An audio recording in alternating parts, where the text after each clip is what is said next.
what's up, y'all? Left versus right. They jumping right into the blue wave debate. So like I'm just gonna do these in sections because it's only 15 minutes per section. So let's get it. Let's go. All right. Blue wave. Let's talk about a blue wave. Okay. Hold on. Boom. And also apparently legal residents trying to go to work. But when all is said and done, no one is supporting an open border policy. We all want to see a country in which ICE is able to act ethically, I think. Right? Is that what we all want? I would agree. Sure. Okay. And just a few minutes ago, Adam said to our daughters, your mom's going to be the governor of Virginia. I've spoken with thousands of you over this last year. Ooh, for those of you who don't understand, there's red waves and there's blue waves, right? The red wave is the Republicans winning a bunch of the caucuses, any of the voting, like Republicans just completely obliterating the voting booth. And the blue wave is also the Democrats completely obliterating the voting booth, which means they win. Like, so they control the House, the Senate, all kind of shit like that, and the presidency. That's a blue wave, and that's a red wave for Republicans and Democrats. Republicans red, Democrats blue. Okay? Just for some of you don't know. Some of you don't know. Some of you asking them stupid ass questions. Not stupid questions, but like, you know what I mean. I know your struggles. I know your hopes. I know your dreams. I know it. So serving you. Is like any tough fight I have to take on, and I am incredibly honored to be your next governor. Tonight, against all odds, Zoli we Amandani. have grasped it. Let me get my The sweet tooth. future is in our hands. The blue wave in recent elections proves Americans are rejecting Trump-era policies and embracing progressive change. Yeah, so I do think that this indicates that Democrats are doing better in these particular races. I don't necessarily think that it indicates that they're supporting a certain type of progressive policy, but I do think it demonstrates that, it's shifting more against Trump, and I think that that's a good thing. Yeah. Well, I completely disagree. I think to call this a blue wave is completely divorced from reality. If you look at these past elections, right, you have Virginia, that's a blue state. New Jersey, that's a blue state. New York City, that's a blue city. In the state of Virginia, you haven't had a Republican that's running for president win that state since 2004. New Jersey, reliably blue. New York City, well, it's New York City. And so I'm not surprised to see that those people are not necessarily the biggest fans of President Trump, but that doesn't necessarily speak to any national trends that are going on. If you actually look at the president's approval rating, even during the shutdown, according to CNN, Harry Enten said his approval rating actually went up during this period because people were pointing blame to the Democrats for holding America's government hostage. And so, no, I don't think that this is an indication of anything Good point. to be worried about. This is not a midterm election. This was just some random election in an off year. That's good points. Has the mayor of New York ever been a progressive Muslim who's anti-Zionist? It's been a progressive in Bill de Blasio, so... But a progressive Muslim who's also anti-Zionist. I think that, one, being anti-Zionist is something that's also new, that specifically in the Democratic Party is being significantly more adopted by the voter base, and then that's being shown specifically by the voting, when we see the New York mayor specifically being in the most Jewish city in America, I'm pretty sure, literally an anti-Zionist candidate. So I think that's obviously showing a change, and it is showing that people are rejecting Trump-era policies and then embracing progressive change. That's quite literally exactly what it is. And this is also, I think, a step up from, in terms of progressive values, as he called himself a democratic socialist. Did the prior candidate call themselves a socialist? I think that Bill de Blasio certainly ran on Democrat socialist policies, and I think if you want to talk about Zionisms, we can talk about how AIPAC was also historically supportive of Abigail Spanberger. AIPAC historically supported Mikey Sherrill. So, and also, too, Zionism isn't a political ideology that's confined to either the left or the right. There are people who identify as Zionists on both the left and the right. So I'm not sure how Trumpism has anything to do with Zionists. So Damn, no, hey, it's a that brother's sharp. He's sharp for Trump, though, but he's sharp. Progressive idea within the Democratic Party. That's all I was trying to demonstrate to you, that it wasn't just necessarily... There are plenty of anti-Zionists now on the right, so... No one's disputing that. Yeah. But oftentimes they're anti-Semitic, though, like Nick Fuentes. Which we'll get into. But I do want to go back to Trump's approval rating, because I've actually seen quite the opposite statistic, especially in red states. His approval rating has steadily gone down, especially during the government shutdown. And I think that what these wins represent, I wouldn't even say it's necessarily an ideological shift, but I think that what these wins represent is really just a frustration that Trump has not come through with any of his legitimate campaign promises, and the cost of living for a lot of Americans has increased. I know you guys don't actually care about whether or not people are hungry and have clothing or health care, since you didn't in the last prompt, but the majority of us do. I mean, the cost of food has increased, the cost of most home goods has increased, and people are really feeling that. It almost feels like the price of everything is going up except for our paychecks. And I think people are starting to just have enough of it. I mean, Wall Street has their whole Trump always chickens out thing about the tariffs. He's been back and forth. He won't shut up on Truth Social. Meanwhile, hundreds of thousands of people across the country are starving. And I think people are starting to realize that Trump's policies, especially on economics, are not working in favor of who he promised they would work for.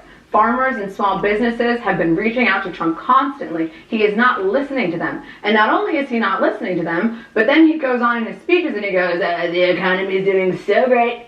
Everyone's so happy right now. And it's just not true. It's so frustrating. Not only is he making it so much harder for us, but then he sits around and lies to us and won't even admit how much more difficult it is for the average American consumer right now. Like, that is...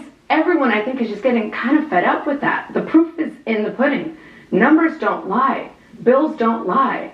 A bill will break your heart.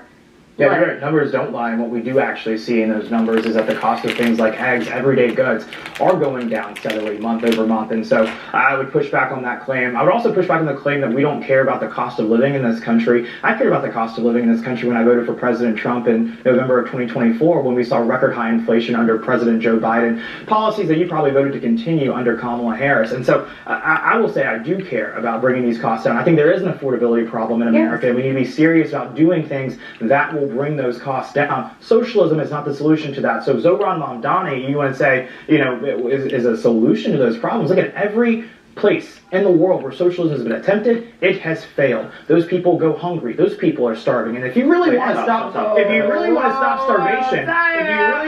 starvation, then you need to stop socialism. Because I got to tell you, there's a lot more hungry people in Venezuela than there are in the United States. The type of democratic socialism that Zoran Mamdani is supporting is that of the Scandinavian countries that call themselves democratic. So now we're differentiating socialism. Hold on. Yes, there is different ideologies within socialism. Let me clarify. There's different ideologies within socialism. Absolutely. So obviously you can't prescribe socialism as just one ideology. That would be ridiculous. I'm not a socialist, but you have to acknowledge that's absurd. But dude, the Scandinavian countries are basically a bunch of little kids on a playground because the United States protects them through NATO. Yes, and the ones who aren't even in NATO, we still do protect them because NATO will protect them. I mean, I'm pretty sure 75% of active military in Europe right now are American soldiers. It's absolutely ridiculous level that the United States is involved in Europe. I don't think the United States should be involved in any foreign conflict at all. But the biggest thing is NATO. We are spending the most of our tax dollars in NATO. Most countries don't meet the 2% threshold. I think Germany... That's just not true. I'm sorry, economically, we are just not holding their hand. Like, we're not funding the democratic socialist programs that allow for those countries to have but what we're doing now is... We're not doing We're essentially... The only country that we fund in that way would be Israel, actually. We're essentially funding their... I mean, I kind of agree with you. I'll go back to that when we talk about the Nick Fuentes. But guys are getting far off the point.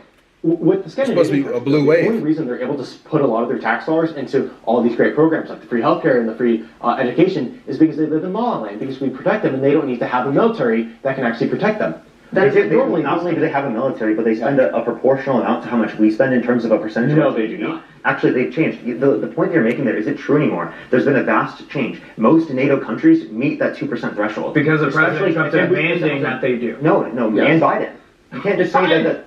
Wait, it was actually mostly an increase under Biden. I know you don't want to accept that. That's the reality. Because of Russia-Ukraine. But yes, that has nothing to do with. That's not Trump. It has nothing to do with Trump then. It has everything to do with Russia-Ukraine. So that's the reason why they're increasing the NATO funding. So you have to realize. So once these countries are attacked, they increase their spending. But they've done so, and yet they've cut these programs, and they're still feeding kids. How are they feeding children then if they're still able to put that money into NATO? If they're still able to meet those GDP thresholds? Well, I mean, yeah. Some of the countries now, through pressure from the United States, threatening to pull out of NATO, they are going to put up that 2% minimum.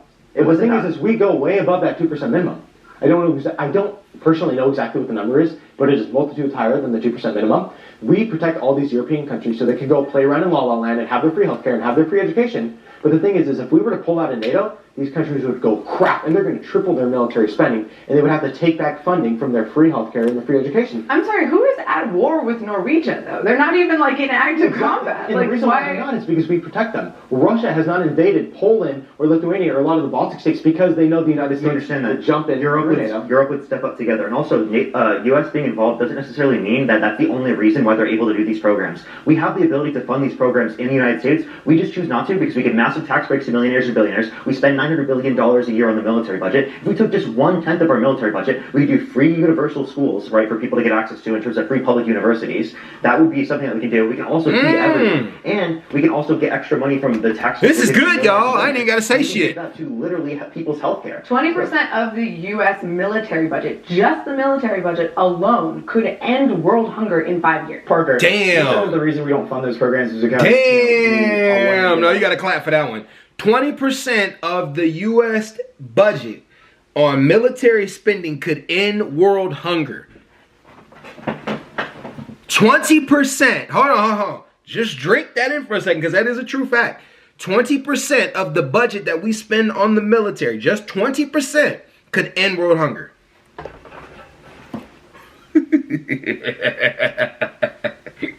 all these tax breaks to millionaires and billionaires. I think the reason we don't fund those programs is because we see that they don't work. You look at Canada, where we have single-payer healthcare, where people are waiting. What? Okay, now he talking stupid. And months compared to healthcare system here in the United States for elective procedures because of how failed and congested their healthcare system is. That's a problem. I don't think that's one that we should subject our citizens to. And so that's a real problem. So let me address this. There are wait times in the United States. If you go to an emergency room, it's wait times based upon severity. That's exactly what they're doing there. The people still need the health care in the United States. They just aren't able to afford it. 45 to 68,000 Americans die every single year due to lack of health insurance. I care about those Americans. Or you guys actually die from the condition that they have. No. It's because of lack of health insurance. They're isolating specifically for that in the context of the study that I'm referencing. They die from Can I please finish? Oh, I get the dumb point he's trying to make. He's trying to make that they die from the condition that they have, not from lack of health care. But in reality, what does health care do? Do you know what health care does? Healthcare can change that, but healthcare does not cause that. Conditions. Yes. That's what going to the doctor is. It treats conditions. So if you die from a condition because you didn't have access how do you get to the these doctor? doctors? So a big thing is I think I'll let you finish. So the reason why is that number is the case is because they can't get access to preventive health care, and because they can't get access to preventive health care, they're more likely to develop chronic disease in the long run. So that's why insurance is super, super important for people to have so they can get preventative health care, and then there's lower costs in the long run. So actually, we have an incentive to provide health care for everyone in the context of the United States, not only because it will be more cost effective, because these countries around the world, they spend almost half as much per capita as we do here in the United States, and yet they have better average health outcomes, but it is also the case that they do not have to literally go into hundreds of thousands of dollars of medical debt if they get cancer. That's insane. The fact that can bankrupt any single one of us at this table right now, just because you got cancer, something that you could even choose yourself, is absolutely insane. Well, also another thing, right, is I think hypothetically, right, you said one-tenth of the United States military budget can fund, college? And Free public universities. Free public university, awesome. So the thing with that is you're going to have way more people go to public university, maybe double or triple the amount if it was completely for free, right? Yeah. Where do we get these professors from? Think about how many people work in education. It's a large portion of the American population. You're not going to have to double or triple that. Where are you going to find these people to employ? Right. Well, now there's a much larger number of people going to college. Yes. There will be much more, the worker pool will be larger. That too. Do you understand that? They don't pay them enough, though, We're putting either. money into it to be able to fund that. Of course, we're going to be able to fulfill that need. It would increase wages of specifically professors if it would be necessary in that context, but it wouldn't, right? We could provide these free public universities like other countries have around the world, and we can take care of everybody's access to college, right? If they Does that not devalue a degree if everyone has a degree? Not necessarily. So if you look at countries around the world that have these different types of access to education, they still have large benefits from going and getting access to education because not everyone chooses to do that. Some people could decide to go into trade, some people decide to go into other fields, and yet still, specifically, people are not restricted in their access to education on the basis of not being able to afford it. That's creating an economy where there's more social mobility. So if you look at those countries, those Scandinavian countries, they have more social mobility, they have more human freedom, and they have more market freedom. Actually, if you look at the economic... Okay, but you could compare... Parker knows his shit. Compare them to the states in the United States. Parker data. That motherfucker a human dictionary. Apply it in Iowa. Human fucking encyclopedia. You can do it by each county or whatever you want to do. But actually, if you have a larger population for an insurance pool, it actually becomes more cost effective because of economies of scale. Then if that does work, as you say that it does, why has that not been attempted in California, which is one of the largest economies in the world? Well, is Gavin Newsom not taxing people? Okay, good. He's asking good questions. Here in Palo Alto in the Bay, why is he Super not majority. taking that approach? So actually, they do fund education here in the here in California a lot. It's not universal quite yet, but like they specifically do, like 80% of Cal states are funded specifically by the state government. Plus, there are alternatives that you can go to. Like the community college that I went to, I could have gone for 2 years for free, specifically because I live in California and I live in the area that I do. And state tuition is so much lower in California. Yeah, for community colleges. So that's the type of investment that I want to see, is investing in our education, investing in specialization so that Americans can get higher paying jobs, so that Americans have more social mobility, so that we actually have a meritocratic system. Right now, we don't have that meritocratic system because people, if they can't afford it, they don't get access to it. But also a big thing is that not everybody can work in education, and not everybody can have a white-collar job. Somebody's got to make the food. Somebody's got to be the farmer. Someone's got to be the miner. Somebody's got to be the textile What's worker, your point? right? I mean,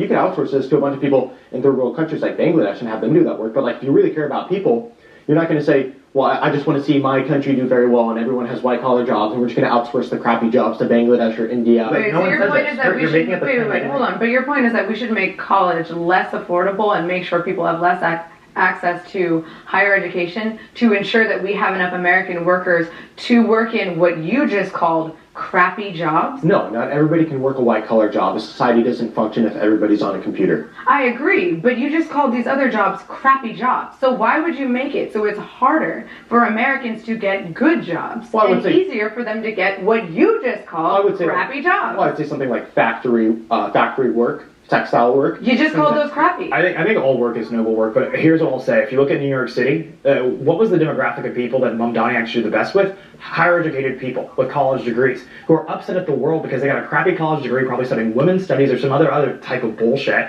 and now they can't afford to make a living. So I think we talked about today kind of what a blue wave is, or what that actually foreshadows, or if it foreshadows. Who is the black guy? Needs to be seen. I like him. About what contributed to that blue wave, or the results of this past election, whether it was the cost of everyday goods in certain cities across the country, or whether or not it's about just the affordability crisis that we're having here in America. Lots of disagreements about that, but we all agree that's a very important issue. Late tonight, the Trump. Okay, y'all. Like, listen. Like, the black guy was killing it. Y'all can. They can sit there and like, y'all can deny that all you want, but the black guy, like, even though he was Republican, he was killing it with some of his responses. Like, ended that with all work is noble. Fuck it, we're gonna end that conversation right now. But let's go forward with this. Like, this is what I think is gonna happen. He had good questions. Why isn't Gavin Newsom using that ability that they have to be able to to make college more affordable in California? Well, and they have some programs like that, but why is that not like all across California? That is a good question. He asked good questions and had good responses. He did, like, that's a good, the other point he pointed out was that the blue wave that we are assuming is a blue wave is only happening in blue places. It is, like, genuinely, like, only happening in places where they already vote blue already. So it's like, no, it's when we see, like, in Republican states, when they start voting blue, when it's gonna be like, okay, that's a blue wave. But anyways, all right, peace.